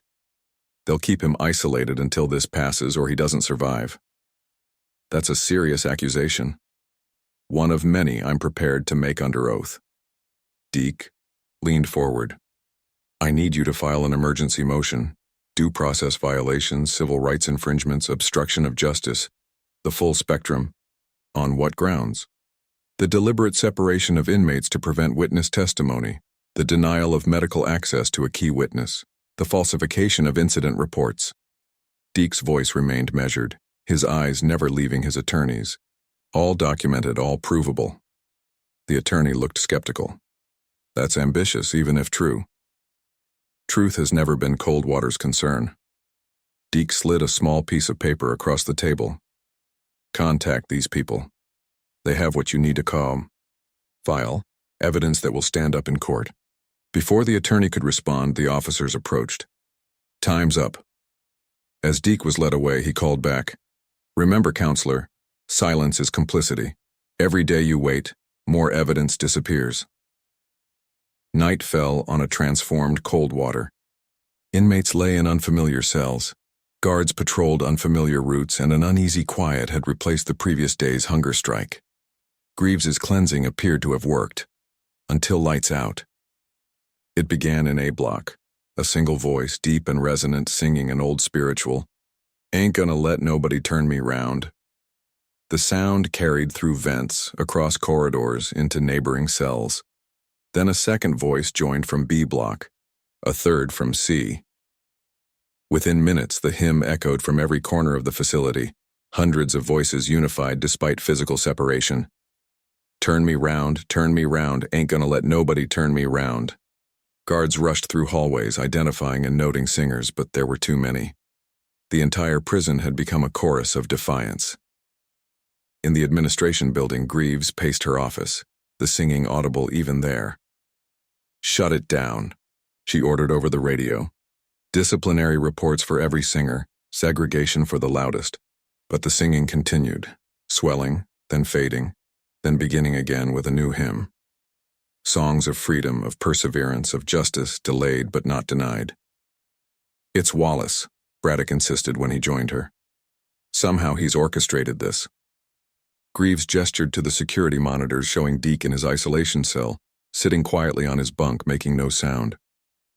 He's not singing. He's not doing anything. That's his genius, Braddock said bitterly. He doesn't have to anymore. He built a movement that can function without him. Outside, news vans had multiplied. Hargrove's second article had gone viral, picked up by national outlets. Hashtags trended. Politicians issued statements calling for investigation. The corporate office had moved up their arrival to tomorrow morning. We're losing control, Greaves admitted, the strain showing in her voice.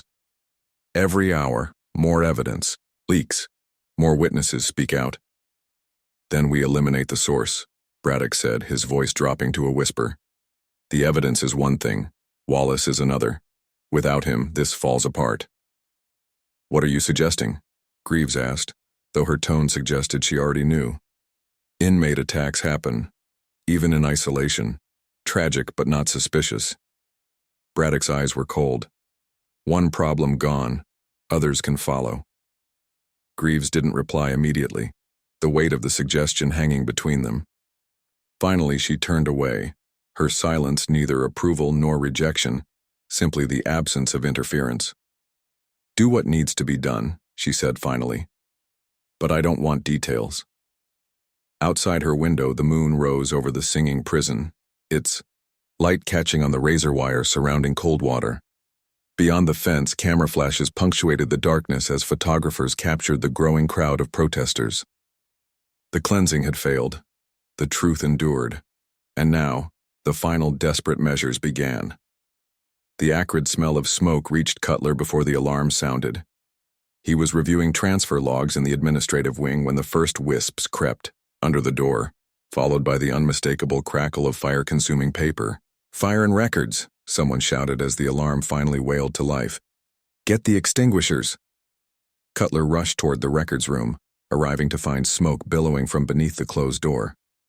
Braddock stood in the hallway, directing the response with rehearsed urgency. Electrical fire, he announced, holding officers back. Maintenance was rewiring the overhead lights, must have hit something flammable. The maintenance supervisor appeared, confusion evident on his face. We weren't scheduled for any work in records today. Braddock's expression hardened. Check. Your work orders again. It's there. The sprinklers finally activated, but too late. By the time the fire was controlled, the damage was done. Filing cabinets charred, papers reduced to ash, computers melted into unrecognizable shapes. Years of physical records, inmate files, incident reports, staff logs, all destroyed. Tragic, Braddock commented, surveying the wreckage with poorly disguised satisfaction. At least we have digital backups. Cutler felt the hard drive press against his ribs, concealed beneath his uniform. The backup Braddock thought was destroyed yesterday, the only remaining evidence of what really happened at Coldwater. Officer Michaels, Braddock called to a young guard. Find Sergeant Cutler's personnel file. Corporate will need his complete record. Michaels looked confused. Sir, his file would have been in there. Check the secure files in my office, Braddock instructed. I keep copies of certain sensitive personnel matters. Their eyes met over the smoldering debris. Message received. Braddock had prepared documentation against Cutler, insurance for whatever came next. As Cutler left the scene, his phone vibrated with a text from Hargrove. Your name appears on the 2004 incident report for Taylor's death. Forged signature. They're setting you up as a long-term accomplice. The pieces clicked into place. Cutler wasn't just expendable. He was being positioned as the fall guy, young, ambitious, eager to please his superiors, the perfect scapegoat for years of systemic abuse. In the warden's office, Bryce stood at rigid attention as Greaves delivered her ultimatum. Effective tomorrow, you're reassigned to Barton Women's Facility, Greaves announced. 200 miles north, far from this situation. May I ask why? Bryce kept her voice neutral. Call it a fresh start, a chance to distance yourself from what's happening here. Greaves smiled thinly. Unless, of course, you'd prefer to help restore order at Coldwater by clarifying your previous statements. What statements? Your insinuations about Officer misconduct, your apparent sympathy for Wallace and his associates. Greaves slid a document across the desk. This retraction states that you misspoke under pressure, that you never witnessed evidence tampering or excessive force. Bryce didn't touch the paper. And if I don't sign? Then your reassignment becomes termination, with a note in your file about integrity concerns. Greaves leaned forward. This is your only way out intact, Officer Bryce. The corporate team arrives in 3 hours. After that, careers end. Bryce considered her options, weighing self-preservation against truth. The evidence was already out. Hargrove's articles published, Pops's records circulating online, the audio and video safely stored beyond Coldwater's reach. She no longer needed to be the messenger. She only needed to stand by the message. No, she said simply. Excuse me? I won't sign, and I won't be silent. From her pocket, Bryce removed a small digital recorder. In fact, I recorded this conversation, just like I recorded you ordering the destruction of evidence yesterday. Greaves's face paled, then flushed with anger. That's illegal. So is tampering with evidence, falsifying reports, orchestrating inmate abuse. Bryce's hand trembled slightly, but her voice remained steady. I've already sent everything to the State Corrections Oversight Board, time-stamped, authenticated. You can fire me, but you can't undo what's already done. You stupid little... Greaves caught herself, professional veneer reasserting. You've just ended your career, in corrections, law enforcement, security, anywhere. Maybe, Bryce acknowledged, but I can live with that. Can you live with what's coming for you? The transfer van idled at Coldwater's rear gate, its secure compartment prepared for a single high-risk inmate. Deek Wallace sat inside, hands shackled, waiting as officers performed final security checks. Destination is classified, Braddock told the driver. Follow the escort vehicle, no stops, no communication with the prisoner. It was an extraordinary measure, an unscheduled transfer to an undisclosed location without notification to Wallace's attorney. An inmate disappearing into the system, potentially never to resurface. Outside the van, Cutler watched with growing unease. This wasn't security protocol. This was a vanishing act. Where's he going? Cutler asked. Need to know basis, Braddock replied, and you don't need to know. Before Cutler could respond, his radio crackled. Code blue in the chapel. All available officers respond. Braddock smiled thinly. Duty calls, Sergeant. Better hurry. As Cutler reluctantly headed toward the chapel. He glanced back to see Braddock entering the passenger side of the transfer van. Whatever was planned for Wallace, Braddock intended to supervise personally. The chapel was empty when Cutler arrived. No emergency, no injured inmates, no disturbance of any kind. Just silence and the lingering scent of disinfectant. "Hello," he called out, hand moving instinctively to his radio. "I wouldn't do that," came a voice from behind the altar. Preach emerged from the shadows, his imposing frame tensed but not threatening. "They want you isolated away from Wallace's transfer." "You called in a false emergency?" "To save your life," Preach countered, "and possibly Wallace's. Braddock intends to make you both disappear today." Cutler's hand dropped from his radio. "How do you know that?" "The same way we've known everything. We listen, we watch, we remember." Preach gestured to a small vent near the ceiling. "That connects to the maintenance corridor behind the warden's office. For years we've heard everything they thought was private." From outside came the sound of the transfer van's engine revving, then fading as it pulled away from the gate. Wallace was gone. To where, only Braddock knew. "What happens now?" Cutler asked. "That depends on you." Preach studied him with unnerving intensity. "The evidence you took from the server room, where is it?" Cutler stiffened. "What evidence?" "Don't insult either of us," Preach replied. "You switched the drives. The IT administrator is one of ours. A former hacker serving 8 years for financial crimes. Nothing happens on those systems without us knowing." The weight of surveillance suddenly reversed. The watched becoming the watchers, the controlled becoming the controllers. Cutler felt the hard drive against his ribs, his last bargaining chip in a game whose rules kept changing. "It's safe," he acknowledged finally. "But why would I give it to you?" Before Preach could answer, the chapel door swung open. Bryce stood in the entrance, breathless and urgent. "They're coming for both of you," she warned. Braddock radioed. From the road, he's turning around. Across the facility, the PA system crackled to life, but instead of the expected announcements, a different voice filled the corridors. Calm, measured, unmistakably Deek Wallace's. "To all who dwell within Coldwater's walls, I speak to you now in a moment of truth." Guards froze in confusion. Inmates stood at attention in their cells. In the administration building, Greaves looked up in disbelief. "For years we have endured a system built not on rehabilitation, but on profit and punishment," Wallace's voice continued. "We have watched as our humanity was denied, our dignity stripped away, our very existence reduced to entries in corrupt ledgers." In the transfer van, now parked at a rest stop 10 miles from Coldwater, the driver stared in confusion at the empty prisoner compartment. Wallace had never been inside. A decoy operation, a shell game to distract from whatever was happening inside the prison. "But we are not forgotten," the voice proclaimed. "We are not silenced. The truth of Coldwater now belongs to the world. The beatings, the medical neglect, the engineered violence, the systematic racism that pervades every decision." In her office, Greaves frantically ordered technicians to cut the broadcast.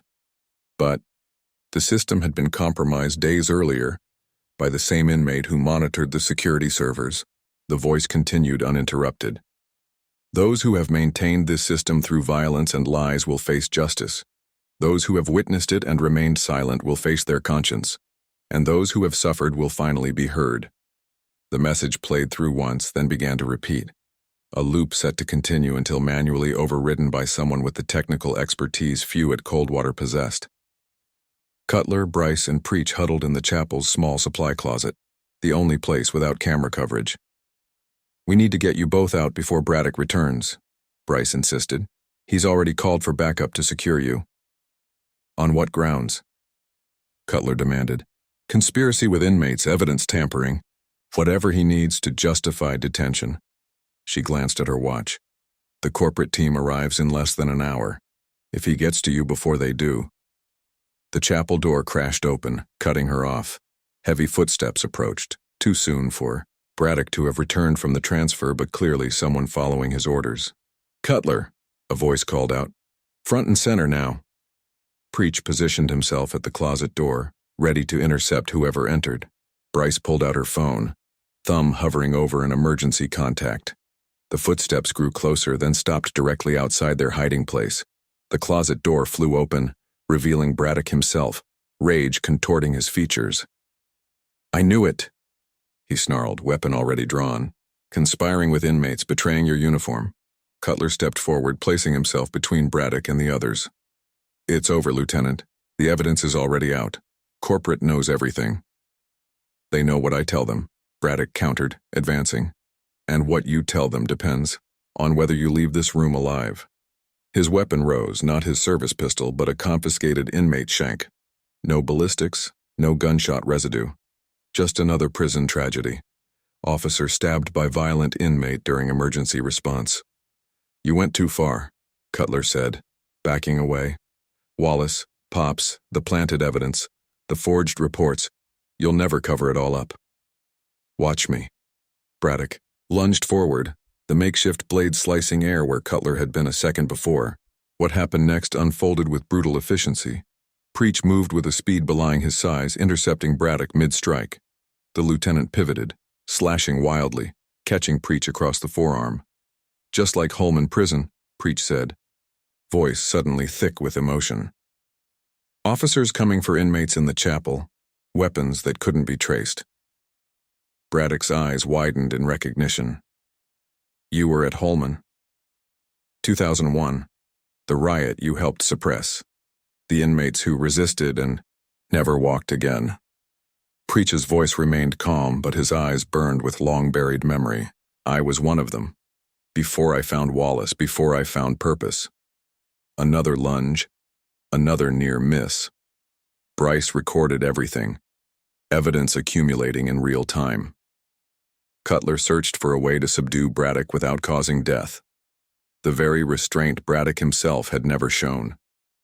"I should have finished you then," Braddock snarled, attacking again. This time Preach didn't dodge. He stepped into the strike, accepting the blade in his shoulder to trap Braddock's arm. With his free hand he delivered a single, precise blow to Braddock's sternum, enough to disable, not to kill. The lieutenant crumpled, gasping for breath, the shank clattering to the floor. "That's the difference between us," Preach said, blood seeping through his uniform. "I could end you, but that's not justice. That's just more of the same." Cutler quickly secured Braddock with zip ties, while Bryce called for medical assistance. For Preach, not for the lieutenant. "The hard drive," Cutler said, removing it from beneath his shirt. "Everything's on here, security footage, altered reports, communications, all of it. And my testimony goes with it," he continued, decision finally crystallizing. "Everything I've seen, everything I've done, everything I should have stopped but didn't." Outside, sirens approached.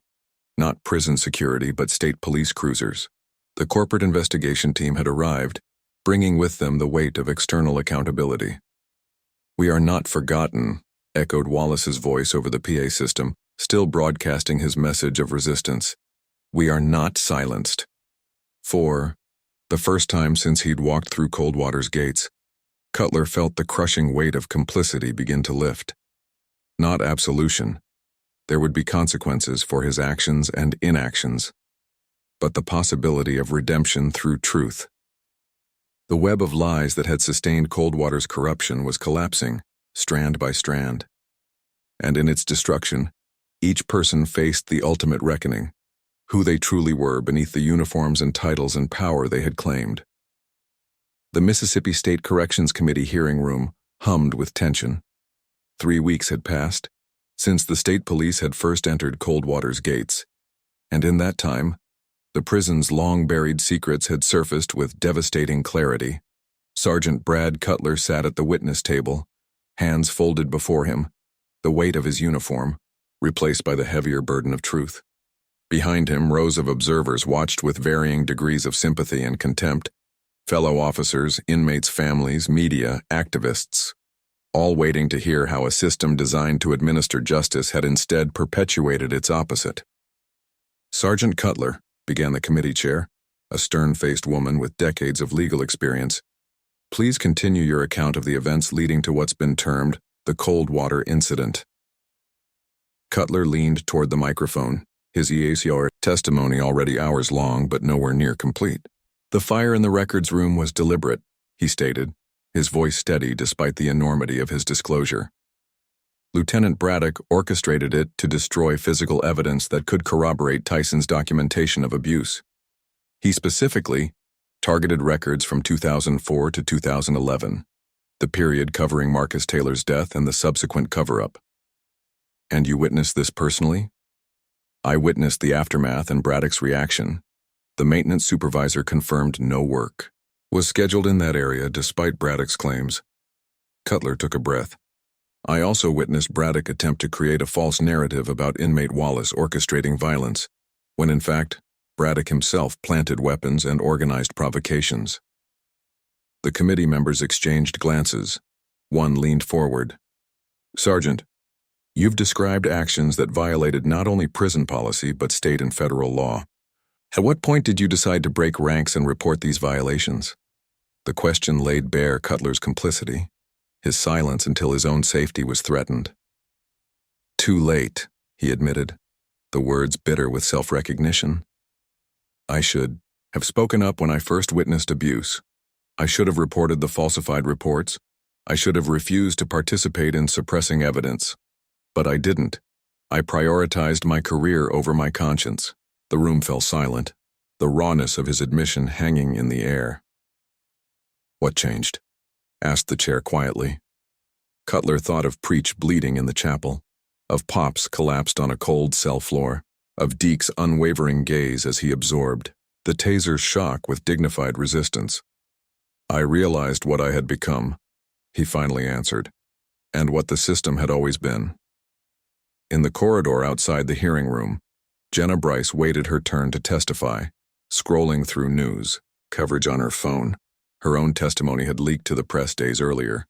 Comprehensive, devastating, corroborated by the recordings and documentation she'd meticulously gathered. "Coldwater whistleblower reveals systematic abuse," read one headline. "Prison guard turned crusader exposes corruption," proclaimed another. The narrative had transformed her from rookie officer to moral crusader, a simplification that made her uncomfortable. She had done what conscience demanded, nothing more. The real heroes were those who had endured Coldwater's brutality while methodically documenting it, planning for this very moment of exposure. The hearing room door opened and Cutler emerged looking exhausted but somehow unburdened. Their eyes met briefly, two people forever connected by what they had witnessed and finally refused to accept. "They're tough in there," he warned, "but fair." "I'm ready," she replied.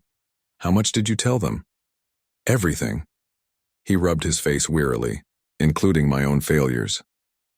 "That's more than most would do." A bailiff appeared in the doorway. "Officer Bryce? They're ready for you." Bryce squared her shoulders and entered the hearing room, where cameras tracked her approach to the witness table. Her testimony would add another layer to the emerging picture of Coldwater's systemic failures, not just individual bad actors, but an institution designed to value profit and control over human dignity. As she was sworn in, she noticed Lisa Hargrove in the press section, notebook ready. The journalist who had transformed leaked evidence into a national scandal offered a small nod of encouragement. "Officer Bryce," began the committee chair, "please tell us when you first became aware of potential policy violations at Coldwater Correctional." In a secure hospital room 50 miles away, Reggie Pops Tyson watched the hearings on television, his frail body still recovering from what doctors had confirmed was deliberate medication tampering. Beside his bed sat Deek Wallace, granted a supervised visit after extensive legal petitioning. "They're listening," Deek observed, nodding toward the screen where Bryce's testimony continued. "Finally listening." "After 30 years," Pops replied, his voice raspy but determined. 30 years of recording every name, every incident, every cover-up. Your ledger broke them open. Deek reached over to adjust the thin hospital blanket. They found every copy. The one in the chaplain's office, the one with your daughter, the one Preach digitized, all identical, all irrefutable. Pop smiled faintly. The power of bearing witness, of refusing to forget. On screen, the committee displayed excerpts from Pop's ledger, page after page of meticulous documentation, a prisoner's desperate attempt to create accountability in a system designed to evade it. "They're transferring me next week," Deek said after a moment. "Federal facility in another state. Part of the solution to Coldwater's problems, scatter the organizers, disrupt the network. They still don't understand," Pops replied, watching as Bryce identified his ledger entries on screen. "This was never about just Coldwater. The methods we developed, the documentation systems, the resistance networks, they're already spreading to other facilities." "Exactly," Deek agreed. "Which is why I recorded testimony before coming here today, for the class action lawsuit, for the federal investigation." He leaned closer. For history, Lieutenant Roy Braddock was escorted from his holding cell to a waiting transport vehicle, shackled at wrists and ankles, the same restraints he had imposed on countless inmates with unnecessary force. The indictment against him ran to 27 charges: assault, evidence tampering, conspiracy, civil rights violations, and manslaughter for Marcus Taylor's death. He walked with head bowed, not from shame but from calculation. His attorney had advised keeping a low profile, avoiding eye contact with the assembled media. The strategy was clear: portray him as a scapegoat for institutional failures, a dedicated officer who perhaps went too far in maintaining necessary order. But the evidence was overwhelming. The hard drive Cutler had preserved contained years of security footage, including scenes Braddock thought long destroyed. Beatings in shower areas, staged cell extractions that were little more than coordinated. Assault, the planting of contraband to justify extended segregation. Most damning was the full audio of Taylor's death, now matched with restored video showing Braddock directing the fatal encounter, then orchestrating the subsequent cover-up with Warden Greaves's knowledge and approval. As the transport doors closed behind him, Braddock caught a final glimpse of the world that had once bent to his authority. He would never again walk free through a prison's corridors, except as an inmate, bearing the weight of the system he had so brutally enforced. In light of the evidence presented, this committee recommends immediate federal oversight of Coldwater Correctional Facility, with potential termination of the private management contract, announced the chair at the hearing's conclusion. Furthermore, we are forwarding all testimony to the Department of Justice for review and potential criminal prosecution of additional parties. The gallery erupted in muted reaction. Relief from families of inmates, stoic acceptance from corrections officials, frantic note-taking from reporters. Outside the hearing room, Cutler stood apart from the dispersing crowd, unsure of his place in the aftermath. His testimony had helped expose Coldwater's corruption, but it had also ended his corrections career and might yet lead to charges for his own participation, however reluctant, in the system's abuses. "What happens now?" asked Bryce, appearing beside him. "For Coldwater, federal receivers, new management, policy reforms, maybe even closure." He shrugged. "For me, probably some kind of plea deal, community service, a permanent record." "You could have stayed silent," she noted. "Could have gone along with Braddock's version." "No," Cutler replied, the certainty in his voice surprising even him. "I couldn't. Not anymore." It wasn't heroism, he knew. Not when it came only after his own complicity had been stretched to breaking. But it was something, accountability perhaps, a reclamation of the values he had compromised in pursuit of advancement and acceptance. "I heard from Preach this morning," Bryce said as they walked toward the exit. "He's been moved to minimum security pending review of his case. The wound from Braddock is healing well. And Wallace. Federal transfer next week, but his legal team is making progress. With the new evidence from Pops's ledger, they've filed for a review of his original conviction." Outside, the late afternoon sun cast long shadows across the courthouse steps. Media had gathered at the bottom, cameras ready to capture departing witnesses. Cutler hesitated, reluctant to face their scrutiny. "There's a side exit," Bryce offered, gesturing toward a less conspicuous door. Cutler considered, then shook his head. "No more hiding," he decided. "Not from them, not from myself." Together they descended the steps, immediately surrounded by shouted questions and flashing cameras. Through the chaos, Cutler caught sight of a familiar face, Lisa Hargrove, standing slightly apart, notebook in hand, but making no move to join the frenzy. Instead, she held up her phone, displaying a news alert just breaking. Federal investigation expanded. Multiple Mississippi prisons now under review. The fight was spreading beyond Coldwater's walls, just as Deek and Pops had planned. A system built on silence and intimidation was being forced into the light, its foundations revealed in all their moral decay. 6 months later, on a crisp autumn morning, a small group gathered at the Jackson Public Library for the unveiling of a digital archive. The Tyson records, 3 decades of prison documentation. Pops himself was there, frail but determined, seated in a wheelchair beside his daughter Amara. Preach stood nearby, now working with a prisoner advocacy group, following his early release. Bryce had come directly from her new job with the State Corrections Reform Commission. Cutler, still awaiting final resolution of his own case, stood quietly at the back. The curator explained the archive's significance. What began as one man's desperate attempt to record injustice has become a blueprint for accountability. The Tyson methodology, meticulous documentation, multiple secure copies, verification through cross-referencing, is now being implemented in prisons nationwide. On screens around the room, digital versions of Pops's ledger appeared, every page preserved, every name recorded, every incident documented. Alongside them played excerpts from Deek Wallace's testimony before the federal commission, his voice measured and resolute. "Reform is not mercy," he told the commissioners in the recorded footage. "It is a beginning. The bare minimum of justice requires not just acknowledging past wrongs, but creating systems where such abuses become impossible, unthinkable." As the presentation concluded, Pops motioned for Cutler to approach. The former guard and the longtime inmate, once separated by uniforms and bars and systemic power imbalances, now faced each other simply as men reckoning with a shared history. "I wrote your name in my ledger the first day you walked into Coldwater," Pops said, his voice soft but clear. "Wrote uncertain beside it. Never changed that assessment until the day you testified." "What did you write then?" Cutler asked. "Choosing truth," Pops replied. "Just that. The rest of your story is still being written." Outside the library, life in Jackson continued uninterrupted. Few passers-by realized what was happening within, the preservation of a record that would forever change how America's prisons operated, or at least how they were watched. Coldwater itself remained open, though under new management and federal oversight.